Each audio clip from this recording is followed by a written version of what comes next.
אהלן. אני יליד בצרה מעיראק, עליתי לארץ ב-1950, הייתי בן 12, אני היום בן 85. עד 120. תודה. ולמדתי בכוחות עצמי, בלי מורים, וקיבלתי בגרות, למדתי באוניברסיטה העברית בירושלים, קיבלתי תואר משפטים, עברתי מבחני לשכת עורכי הדין, קיבלתי רישיון עריכת דין, אני עורך דין מעל ל-50 שנה. וואו, יופי. בין יתר התפקידים שלי גם הייתי סניגור צבאי וגם מתורגמן מערבית לעברית. אנשנטי. אנחנו לקראת הסכם שלום, חתימת הסכם שלום עם סעודיה. לסעודיה יש מנהיג מאוד כריזמטי, הוא מאוד מהפכני, הוא מאוד יצרני. והציפיות ממנו הן מאוד גבוהות. השם שלו בן סלמן. בן סלמן זה בן שלמה. בן שלמה. ושלמה שלמה המלך. ושלמה המלך היה ידוע בחוכמה הגדולה שלו. אז הציפייה שלנו ממנו שיעשה איתנו שלום טוב, שלום עתידי, ואולי גם ישכין שלום בינינו לבין הפלסטינאים, וזה ירגיע גם את האמריקאים וגם אותנו. עכשיו אני אספר לכם מה זה סעודיה ומה החשיבות של ההסכם הזה. פה אנחנו לא עושים סתם הסכם עם עוד מדינה ערבית. סעודיה, ערב הסעודית, זה ארץ המולדת והמורשת של האסלאם. מוחמד. המקומות הקדושים ביותר נמצאים שם. הערים הקדושות, כל מוסלמי מצווה לבקר פעם אחת בחיים שלו במכה. הוא מקבל את התואר חג'י, חאג'. זה תואר מאוד מכובד באסלאם.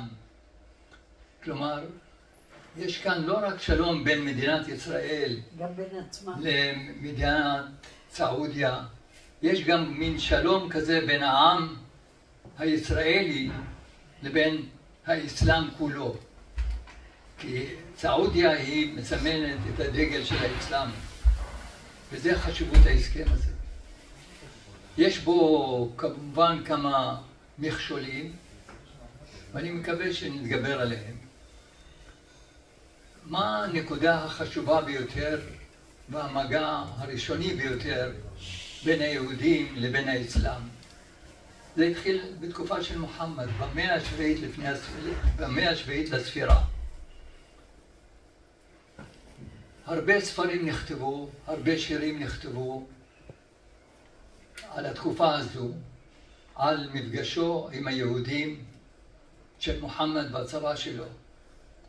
אבל כל המסמכים שישנם וכל האסמכתאות שישנם רק מפי משוררים וסופרים והיסטוריונים מוסלמים. רק מפיהם אנחנו יודעים. אין לנו שום מקור יהודי אחר שיספר לנו מה קרה. לכן אנחנו צריכים להסתמך, והסתמכנו עד עכשיו, על המקורות המוסלמים. המוסלמים מספרים לנו. סיפרו לנו על היהודים שחיו בחצי האי ערב, זה ארץ גדולה מאוד. בדרום זה תימן וחיו יהודים, בצפון זה עיראק וירדן, ושם באו גלויות בבל, גלויות יהויכין, עוד כמה מאות שנים לפני מוחמד. וכמובן בערב הסעודית, אז לא הייתה ערב הסעודית, הייתה ערב, והיו שם התיישבויות של יהודים בכל השטח. וזה שטח נרחב, שטח מדברי. היהודים חיו שם, חיו על גידול חקלאי, בעיקר גידול תמרים. זה המומחיות של היהודים אז וגם עכשיו.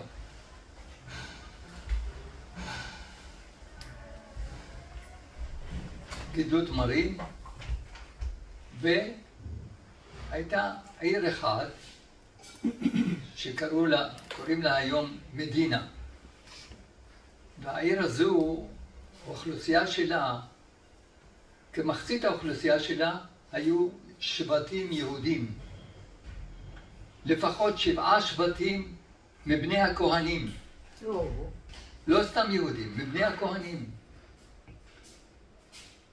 וכמובן שזה הפריע למוחמד שהוא הקים את הכוחות שלו. היהודים כמובן לא ראו את זה בעין יפה, וחלקם גם כנראה רצו לעודד את אלה שנלחמו בו בהתחלה, כנראה. הדברים לא כל כך בטוחים, אבל העובדה היא שהוא התחיל להתנכל ליהודים. הוא רצה להראות שהוא גם, יש לו ניצחונות מסוימים, והתחיל במדינה, והתחיל בשבטי הכהנים, וגירש שבט אחד, גירש שבט שני, שבט השלישי, האחרון שידוע לנו שהיה, הם היה מה? הם היו המסכנים ביותר. לאן הוא גירש אותם? מה זה? לאיזה כיוון הוא גירש אותם? לאיזה כיוון הוא גירש אותם? גירש אותם בגד. בצופיה. הוא אחר כך, אחרי שנהרג או נרצח אביה ובעלה בקרבות בחייבר, אז הוא התחתן איתה. היא התאסלמה כמובן, אבל החיים כמובן היו לה לא חיים של 6 שנים.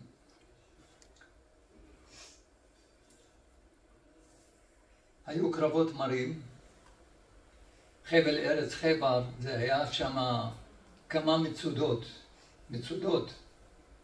בכל מצודה, אתם יודעים, זה לשם מה מקימים מצודה.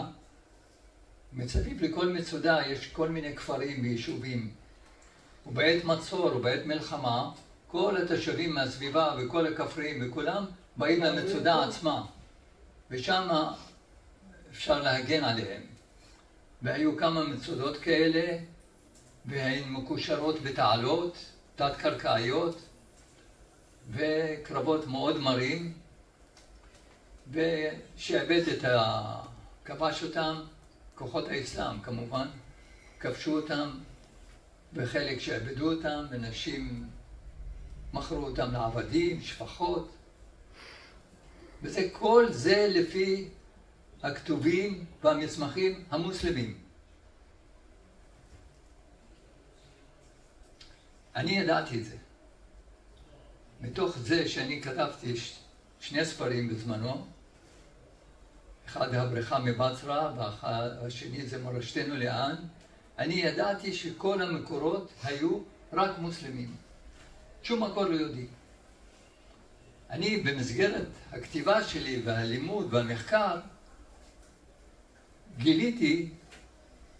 טענתי שצריך לשמר גם את השפה של יהדות בבל, שפת השבח. זו שפה שנוצרה עם גירוש יהויכין לפני הספירה.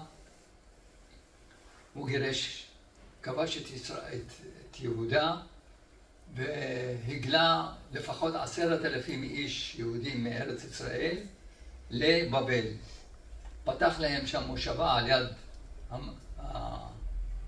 הבירה שלו, והוביל לשם את מיטב היהודים שהיו ביהודה. כל אלה שידעו לייצר נשק, כל הכהנים, כל הלוויים, כל אלה שידעו תורה, כל אלה שידעו אסטרונומיה, אסטרולוגיה, כל מיטב הבחורים והאנשים, גידלה אותם כ10,000 איש. עכשיו, כשכוחות האסלאם גירשו ושעבדו ואנסו בכוחותיו של מוחמד, הנמלטים, כיוון ההימלטות שלהם לא הלך לכיוון תימן, אלא הלך לכיוון ארץ ישראל. נמלטו לעיראק, מעיראק עברו לירדן, מירדן עברו ליריחו, ומיריחו כמובן לישראל. אני אחרי שכתבתי את הספרים האלה, נזדמן לי להיות במושב חצבה, בערבה, מושב שלנו. ואז אמרו לי, הם יודעים, חלק מהם קראו את הספר שלי, ואמרו לי, אתה יודע שפה יש אחד שעובד אצלנו, כמה עובדים אצלנו, שהם מחייבר? מה? אמרתי לו, באמת? כן. אמרתי, אני רוצה לפגוש אחד כזה. נפגשתי. ההתרגשות הייתה הדדית. ומרוב התרגשות הענקתי לו את הספר, למרות שהוא לא יודע לא לקרוא ולא לכתוב בעברית. אבל אמרתי שיהיה להם בבית, שמישהו יזדמן להם, יסבירו. יש לי מכר שקוראים לו מסיני, הוא איש הייטק, הוא מיליונר, ופרש מההייטק, והוא עוסק בנושא שהוא אומר, הרבה פלסטינים שנמצאים פה בישראל, זה אלה שהתאסלמו במשך הדורות, והוא מצא בבתי הקברות שלהם, בביקור בבתים שלהם, שהם מדליקים נרות בשבת אנשים, בחלקם. והוא לדעתו המון מוסלמים, כלומר אפשר היה לגייר פה את כולם ולפתור את כל הבעיה. אבל אני פגשתי את הבחור הזה מחייבר, וזה עודד אותי, והרגשתי שאני יצרתי איזשהו קשר עם אנשי חייבר ההם, שנעשה להם עוול, ודמם זועק לשמיים, זעק לשמיים, ואף אחד לא שמע אותם. ואז אני בספרים שכתבתי, ציינתי את העובדה שבשפת יהדות בבל יש שני משפטים שהיו שגורים בפיה של אמא שלי, ושמעתי את זה ממנה עשרות, אולי מאות פעמים. מה היו המשפטים האלה? שמע ישראל. עשו בנו פרעות כפרעות חייבר. יואו. מיליון פעם אפשר היה לשמוע את המשפט הזה, שעבר בדורי דורות בעל פה. למה בעל פה? למה לא נכתב? פחד. מי שהיה כותב, אני היום לפני שאני מדבר איתכם חשבתי הרבה פעמים איך אני אתבטא בשידור הזה. כי מי שנוגע בנושא הזה הוא מסתכן. וזה הוכח, והוא נרדף. אז הם לא כתבו ולא קראו מקורות יהודים, כלום, כלום, כלום. אז אמרתי, הנה, נשמר את השפה של יהדות בבל, יש לנו אסמכתה היסטורית, זה החשיבות של שימור השפה של יהדות בבל. יש להם עוד משפט היה להם. מה המשפט השני? כן ניהולת חייבר, שהיא הייתה רואה ילדים קטנים, שלא לבושים כל כך מכובד או הולם, אז היא הייתה אומרת, תראה את האמא שלהם, היא מקונדרת וזה איך היא הולכת, ותראה איך היא מובילה את הילדים שלה ככה, כמו שלוחים כאלה, לא לבושים ולא זה, ובלי נעליים, כמו ילדי יתומים מוזנחים, זאת המילה, כמו ילדי חייבר. למה היא אומרת את זה? מאיפה יודעים יהודי בבל את זה? מהנמלטים שנמלטו.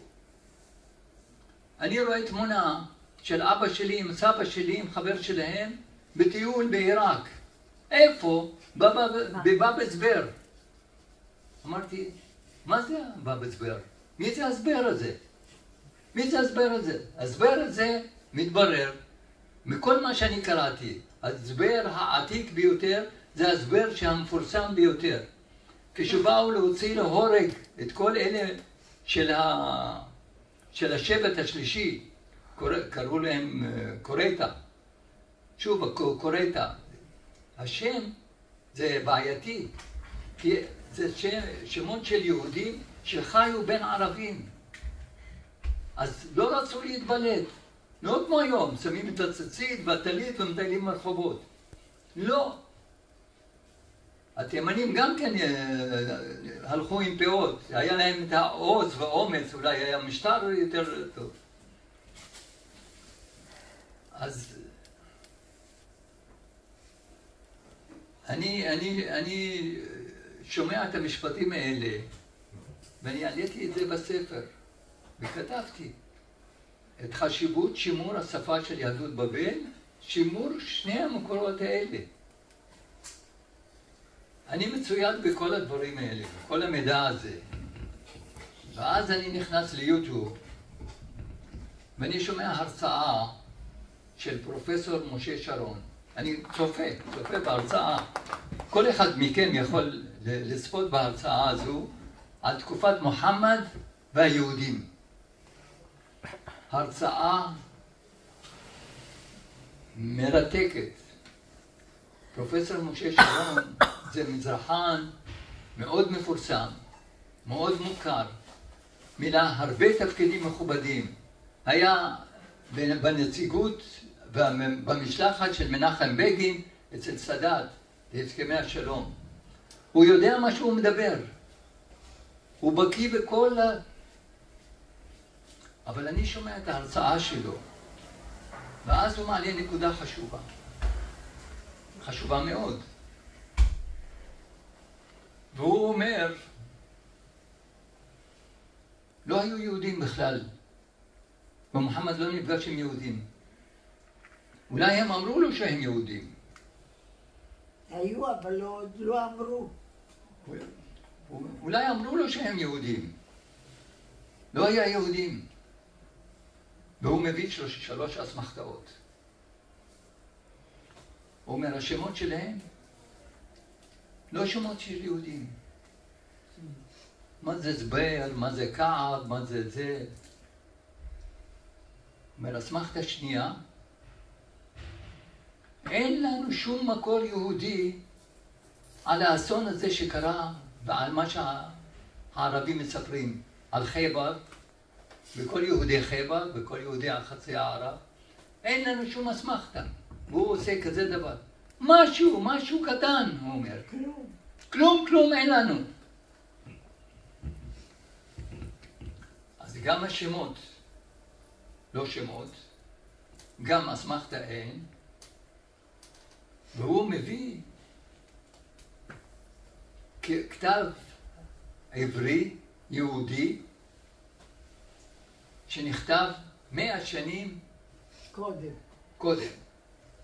לא, 100 שנים אחרי מוחמד. אחרי התקופה של מוחמד. וזה נקרא נסתרות רבי שמעון בר יוחאי. אסמכתה, אבל נסתרות. רבותיי, שימו לב. לא המכתבים הגלויים שרבי שמעון בר יוחאי כתב, אלא נסתרות. מה כתוב בנסתרות? בנסתרות כתוב כזה דבר. רבי שמעון בר יוחאי, הוא היה עולה מדי פעם. אתם יודעים שהוא היה עולה. אני חוזר על המילים שלו בהרצאה. והוא נפגש שם עם מלאך הפנים. לא הפנים, צר הפנים. קוראים לו מטטרון. צר הפנים למעלה קוראים לו מטטרון. והוא שואל אותו, לא די לנו באדום, אתה מביא לנו את ישמעאל? את המשפט הזה. לא מספיק לנו הצרות, הכוונה, לא מספיק לנו הצרות עם הביזנטים והנוצרים, אתה מביא לנו את המוסלמים. ומטטרון עונה לו, מה שהגיע אליך נביא הוא, בא להושיעכם. מתכוון למוחמד, ובא לעזור לנו, ליהודים. נביא הוא, בא להושיעכם.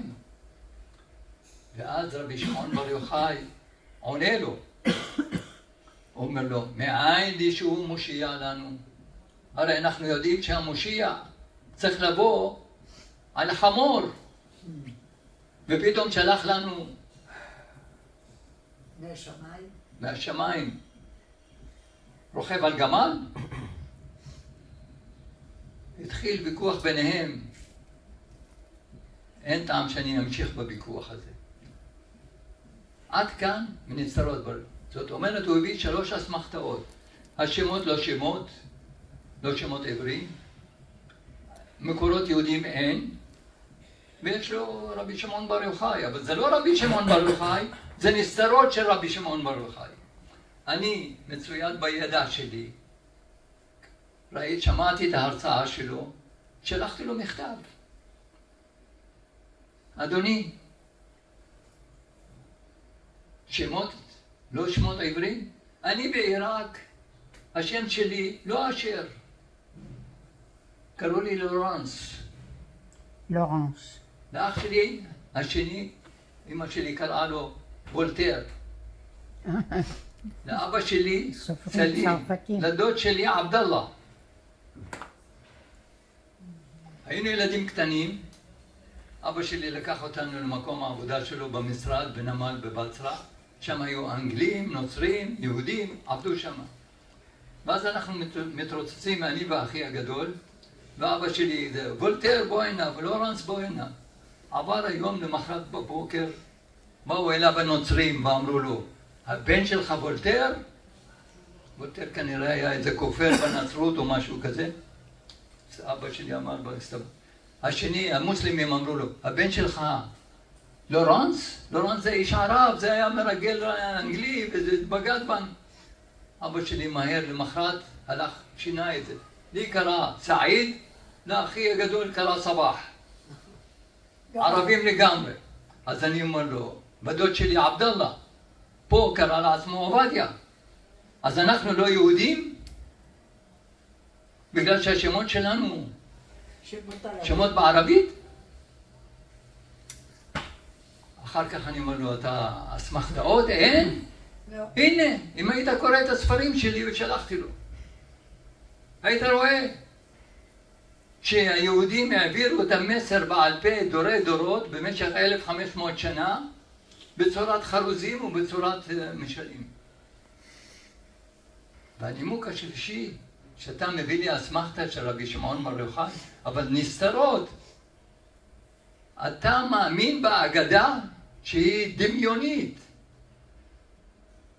לעומת המציאות שהמוסלמים מציירים ומתארים. אתם יודעים מה הוא ענה לי? אולי אתה צודק, אולי אני צודק. זה כבר התקדמות. זה כבר התקדמות. כי בהרצאה שלו, אתם תראו אותה, נחרצת. לא היו יהודים. עכשיו הגעתי ל-50%. אבל הוא עשה עוד משהו.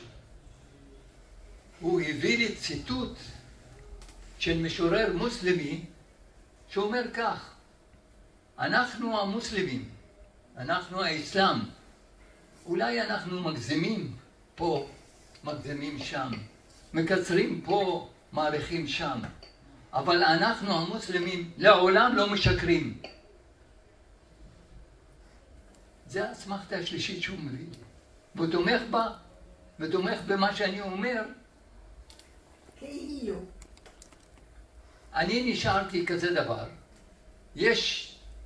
יודע שהיו פרעות ביהודים, יודע שיש את ההרצאה המכובדת של פרופסור משה שרון, ואין לה מענה. שלחתי את המכתב שלי למשרד החינוך, אמרו אנחנו לא מחלקים הרצאות של מרצים. ההרצאה הזו שאני נותן לכם היום, זו היא האסמכתה שאני אעלה אותה, כדי שכל העולם ידע את זה ולא יחריש. ועכשיו אני מגיע, מה פתאום אני אומר? שילומים. שלחתי למשרד החינוך במשרד החינוך אמרו לי, אנחנו לא מתערבים. ונשאר העניין פתוח. ולכן, אנחנו כרגע לפני משא ומתן לשלום. ואני מבין שהבעיה הפלסטינית מטרידה גם אותנו, גם את הסעודים וגם את האמריקאים. כן. ויש לי הצעה. לא מטריד אותם. זו הצעה. שנשב בשקט. הצעה דווקא לא לשבת בשקט, אלא לעלות לשולחן הדיונים. קודם כל, כשאנחנו באים למשא ומתן, אנחנו צריכים גם לעלות על השולחן את הנקודות שחשובות לנו. וחשובות לנו, יש פה פגיעה בעם היהודי, שהסעודים אחראים לו במידה מסוימת. כמובן, יש התיישנות ויש זה, אבל דם יהודי שנשפך הוא זועק איזושהי תשובה, מחכה לאיזושהי תשובה. והתשובה היא כזאת, וזו דעתי. ארץ ישראל נזכרת בקוראן שהיא ארץ של הישראלים, בגבולותיה ממזרח וממערב לירדן. זאת ארץ ישראל. בקוראן אין זכר למילה ירדנים או פלסטינים. חבר הלאומים שקדם לאו"ם, אחרי מלחמת העולם הראשונה, אישר החלטה שארץ ישראל היא מהמערב במזרח לנהר הירדן. ממשלת אנגליה אישרה את זה. לורד בלפור היה שר החוץ, אישר את זה. באו האנגלים על דעת עצמם, גזרו מארץ ישראל את כל השטח המזרחי והקימו מדינה בשם מדינת ירדן. והשאירו את היהודים במערב ירדן, שתמשיך להתווכח עם הפלסטינים.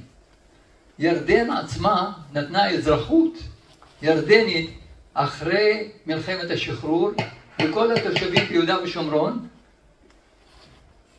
הלא יהודים כמובן, כן? שהייתה להם אזרחות פלסטינית. אבל אחרי מלחמת ששת הימים שללה מהם את האזרחות הירדנית. אין להם אזרחות ירדנית. כל הזמן מנגנים לנו, צריך להיות שתי מדינות לשני עמים. קיימת מדינה, עזבו את זה בשקט. קיימת מדינה פלסטינית, זאת ירדן. רוב האוכלוסייה האזרחית בירדן, פלסטינים. מה שאני מציע, עם הכסף של הסעודים, וכסף עושה הרבה דברים. נכון. כסף קונה כמעט הכל. הם, מחויבות שלהם כלפי העם היהודי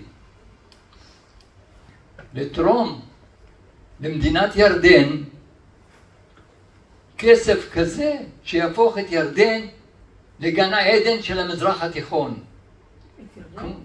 כמו שיש מדבר, היה מדבר בדובאי, ותראו איזה תיירות יש לדובאי, איזה עושר יש להם. עם הכסף של הסעודים יכולים לעזור לירדן להקים בתי מלון, רשת בתי מלון בים סוף שתמשך גם לסעודיה. מול שארם א-שייח יכולים לעשות גם שם. יכולים להפוך את ירדן. אתה יודע מה הבעיה של ירדן העיקרית? מה הבעיה? יש להם מחסור במים. אנחנו פתרנו להם את המחסור במים, אנחנו ממתיקים ים ומעבירים להם, יום יום. להפוך את ירדן זה מלכת המתקת המים, מלכת קליטה סולארית. אפשר לתת לה הרבה כותרות כשיש כסף. זאת אומרת, להפוך את ירדן למדינה עשירה ומושכת תושבים. להציע לתושבים הפלסטינאים שנמצאים בשומרון, שיש להם תעודה שמאשרת שהם היו פלסטינאים, כי יש הרבה שבאו מבחוץ, להציע להם אזרחות ירדנית. הרבה מהם ירצו להתיישב שם. להציע אזרחות ירדנית גם לערביי ישראל. מי שטוען שהוא פלסטיני, יש לו מדינה פלסטינאית בירדן. ירדנית יושבת מהצד, אבל היא ביקשה להיות אחריות על מקומות הקדושים בירושלים. אז היא חלק מהמשחק. להכניס אותה למשחק. בירדן יש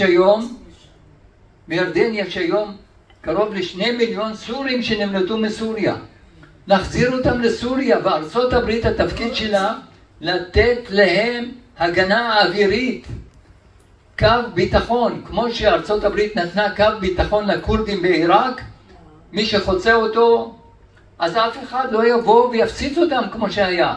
יחזרו, יבנו להם שיכונים. אני קורא פה את כולם, ולחפור תעלה מעזה ליהודה ושומרון. תעלה, מנהרה, שהיא תהיה גם רכבת וגם כבישים ומכוניות. ואזרחי הרצועה יקבלו אזרחות ירדנית, מי שפלסטיני משם. ולמה לא עושים את זה? זה לעלות על שולחן הדיונים, מה שאני כרגע דיברתי. למה לא עושים את זה? את שואלת אותי שאלה מצוינת, שאלה מצוינת. להגיד להם שיעשו את זה. לבוא עכשיו. עכשיו, אבן סלמן... הראש ממשלה שלנו הוא עסוק בדברים אחרים. ולגנוב כסף. אני לא נכנס לפוליטיקה. אני לא נכנס לפוליטיקה ולא רוצה להיכנס. חיו במדבר, ממה אפשר לחיות במדבר? עד לגילוי הנפט. ברגע שהנפט נתגלה, הפך אותם, סעודיה היא היום מעצמה כלכלית. יש לה נפט ללא גבול. והיא יכולה להעלות את כמות התפוקה או להפחית אותה. וככה היא מבססת את מחירי הנפט. יש לה השפעה גדולה, יש לה הרבה כסף. וזה לא רק סעודיה, זה האמירויות, זה בחריין. כל אלה שחיים בחצי האי ערב. כל אלה ששותים נפט, הם עשירים. תודה, כן. איך אתה מתאר לעצמך בפתרון כזה, נניח בדיונים, המוסלמים טוענים שיש להם חזקת על אדמת ישראל. איך פותרים את הבעיה הזאת? תראה, אני אגיד לך את האמת. יש לנו פרק בהגדה של פסח. בהגדה של פסח היהודים מצהירים כל שנה קבל עם ועדה לכולם. אנחנו בגולה, אנחנו אזרחים סוג ב', אנחנו עבדים. בשנה הבאה אנחנו נהיה בארץ ישראל ונהיה בני חורין. לחמה עניה דאכלו בתנה ברעדי מצרים כל דכפין יתהו יכול כל דצריך יתהו יפתח השתך לשנה הבאה ברעדי ישראל השתך עבדה לשנה הבאה ברעדי ישראל בני חורין. אנחנו הצהרנו לכל העולם. אנחנו לא באים לכבוש את המדינות שלכם. אין לנו עניין בכם. יש לנו עניין רק בארץ ישראל. לא לירדנים ולא לפלסטינאים. אין דבר כזה.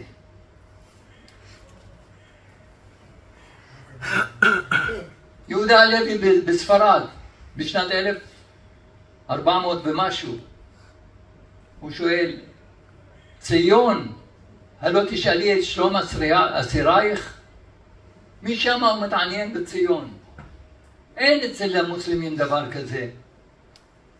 הם נוצרו במאה השנים האחרונות. מי שנתן להם את הגדירה של פלסטינאים זה תעודת הזהות האנגלית שניתנה להם על פלסטיין. פלסטיין זה לא מוסלמי, זה לא המצאה מוסלמית. פלסטיין זה עוד מימי הנוצרים, הרומאים. פלסטינה. כן, אפשר להעלות הצעות, וזה מה שאני מציע. ואני מודה לכולם על ההקשבה, ותודה רבה. אם יש שאלות, אני לרשותכם. תודה רבה. כן.